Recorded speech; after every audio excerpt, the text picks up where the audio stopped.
नमस्कार, news city पर स्वागत है आपका। मैं हूं आपके साथ सुहानी मलिक। उत्तर प्रदेश के लिए बीजेपी ने 24 के चुनाव में मिशन 80 के लक्ष्य को हासिल करना तय किया है और लक्ष्य को पाने के लिए कोशिश भी शुरू कर दी है।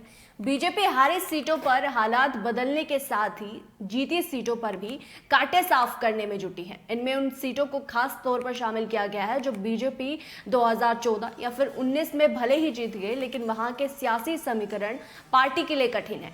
रेड जोन की इन सीटों को ग्रीन में बदलने के लिए वहां मेहनत और रणनीति की अतिरिक्त खाद डालनी भी शुरू कर दी है और जीत की राह को आसान बनाने की कोशिश शुरू हो गई है।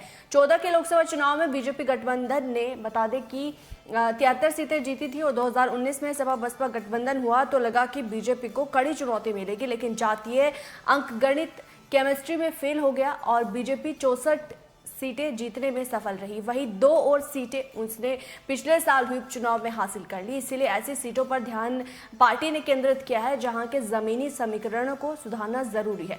19 के चुनाव में बीजेपी ने बदायूं, कन्नौज, फिरोजाबाद जैसी सपा के गढ़ वाली सीटों को जीतने में सफलता हासिल की, जिसे 2014 की लहर में भी नहीं जीत पाई थी। हालांकि सपा बसपा गठबंधन के चलते पार्टी 2014 में वेस्ट यूपी में जीती रामपुर, मुरादाबाद, संभल, बिजनौर और नगीना की सीट हार गई थी। इसी तरह पूर्वांचल में भी पार्टी के हाथ से 14 में झोली में गाजीपुर, जौनपुर, लालगंज, घोसी, श्रीवास्ती और अंबेडकर नगर जैसी सीटें हाथ से निकल गई थी। हालांकि पिछले साल हुए उपचुनाव में बीजेपी न केवल रामपुर सीट दोबारा हासिल की बल्कि आजमगढ़ भी अपने खाते में डाल ली। कभी फिसलने तो कभी हाथ में आने वाली इन सीटों को कमल का गढ़ बनने पर पार्टी की विशेष नजर है। इसलिए यहां आंकड़ों का विश्लेषण कर प्रतिकूल समीकरणों को दुरुस्त करने के लिए काम कर रही है। और यूपी बीजेपी के एक शीर्ष नेता का कहना है कि 19 में सपा बसपा गठबंधन होने के चलते कुछ सीटें पर समीकरण जो है वो हमारे खिलाफ हो गया तो उन्हीं सीटों पर समीकरण जो है वो सही करने के लिए अब दोबारा से